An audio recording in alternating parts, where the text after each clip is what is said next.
flour, tomatoes, canned beef, essential, desperately needed, scarce supplies. Blown up in a car which Israel hit in a strike in Rafah. People gather round. 3 were killed and 15 injured. We were scared, so we ran, she says. We don't want the war. They bombed the car and we're scared. We hold America and Blinken accountable as they helped Israel to kill children. They provided the weapons. The injured are taken to the Kuwaiti hospital, one of a handful still functioning in Gaza. It's chaotic. There aren't enough supplies, and medical staff have been amongst the casualties of the last 3 months. It's chaos at the Al-Aqsa hospital in central Gaza too. These scenes were filmed yesterday as victims of bombardment were brought in, but many staff were unable to reach the hospital because of the fighting. Unfortunately, this area is close to an area that was evacuated yesterday. An evacuation order was issued, and they've lost a lot of their staff. This hospital is currently operating with about 30% of the staff that it had just a few days ago. They are seeing, in some cases, hundreds of casualties every day in a small emergency department. Today, international staff withdrew from the hospital because the Israelis were attacking nearby. The US Secretary of State landed in Saudi Arabia today. The Americans want Gulf countries to pay for Gaza's reconstruction, but Arab leaders say Israel must cease fire before any such discussions. Blinken is back in Tel Aviv tomorrow, worried not just about Gaza, but about exchanges of fire across Israel's border with Lebanon. It's clearly not in the interest of anyone, Israel, Lebanon, Hezbollah for that matter, to see this escalate and to see an actual conflict. And the Israelis have been very clear with us that they want to find a diplomatic way forward. But do they? Israel has been increasing the military pressure on its northern border. Israel Defense Force video shows what they say are strikes on Hezbollah military sites. Today, Israel killed a senior Hezbollah commander, Wissam Tawil, in southern Lebanon, one of a series of hits on senior Hezbollah, Hamas and Iranian military figures in the region. The Israeli Prime Minister was visiting troops in Kiryat Shimona near the Lebanon border. He says overwhelming military force, as they're using against Hamas, is the only way to restore security. The Americans fear that it will do exactly the opposite. We will do everything to restore security to the north and allow your families to return, because many of you are local, to return home safely, knowing that we cannot be messed with. We will do whatever it takes. Of course, we would prefer that this be done without a wider campaign, but that won't stop us. We showed Hezbollah the example of what is happening to their friends in the south. This is what will happen here in the north too. Back in Gaza, people are fleeing Israeli airstrikes and fighting on the ground in the central area. They know that where they're going in the south of the Strip is overcrowded and also being bombarded.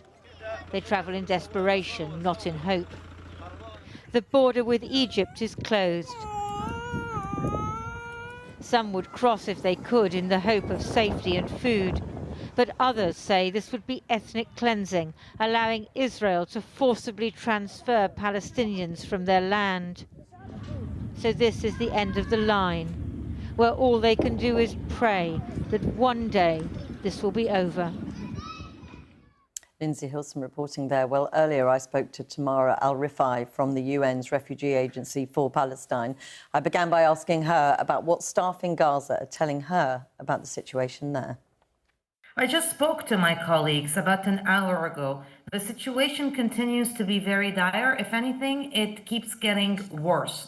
The relentless bombardment and the evacuation notices to the civilians in Gaza are pushing people further towards the south. So everybody, nearly 1.9 million people, that's almost 90% of the population in Gaza, are all crammed in the southern tip of the Gaza Strip, where the infrastructure was ready for 280,000 people. So nearly 1.4 million people in a place that only caters for 250,000. Particularly critical at this moment when you talk about infrastructure is hospitals and healthcare. And the situation appears to be devastating now around the Al-Aqsa hospital. The situation of the medical system altogether across the Gaza Strip is disastrous. According to the World Health Organization, 13 of the 36 hospitals are still partially functioning, meaning they can barely do any surgeries. It's really more like primary health centers. The water infrastructure as well, everything having to do with water, sanitation, sewage, cannot cope with that very high density. So my colleagues are reporting sewage water even inside our own shelters at UNRWA. We're the largest UN agency, the largest humanitarian agency in Gaza, and our own shelters are sheltering around 12,000 people in schools where 500 people share one toilet unit. So everything about health and the health services and the public health situation is a disaster. So what needs to be done right now to try and help? The most important thing is an immediate humanitarian ceasefire. The second most important thing is an increased access of humanitarian supplies into the Gaza Strip. What's going into Gaza now is just a drop in the bucket. There is no private sector now in Gaza. So if anyone has money and they go into a grocery store, there's nothing to buy. So 2.2 million people rely completely on humanitarian agencies. You talk endlessly about the need for a humanitarian ceasefire. How close do you get the sense that it might be? It doesn't sound very close. Our role as a humanitarian agency that advocates for human rights, including the right to life, our role is to continue pushing so that the hostilities stop, people have a respite, humanitarian agencies can work, and hopefully there has to be, at the end, a political solution to that stalemate. We're 92 days into this conflict, 3 months into a war that has displaced most of the population in Gaza. This has to stop. Despite the fact that every time agencies like yours give us an assessment of the situation, that situation becomes more desperate. Is anyone listening to you? Well, as long as I can be on Channel 4, as long as you interview me, as long as my colleagues from UNICEF speak about the unthinkable needs of children and pregnant women, my colleagues from the World Health Organization speak about the dire state of the health sector, we all together with the media can push. And yet huge numbers of people continue to die, including some of your staff. There are reports of pregnant women in labour being killed.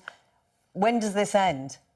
This will end when everyone realizes that the losses are all much, much bigger than any gains that are being obtained. You spoke about pregnant women. They're being killed, but they're also delivering babies in shelters away from hospitals.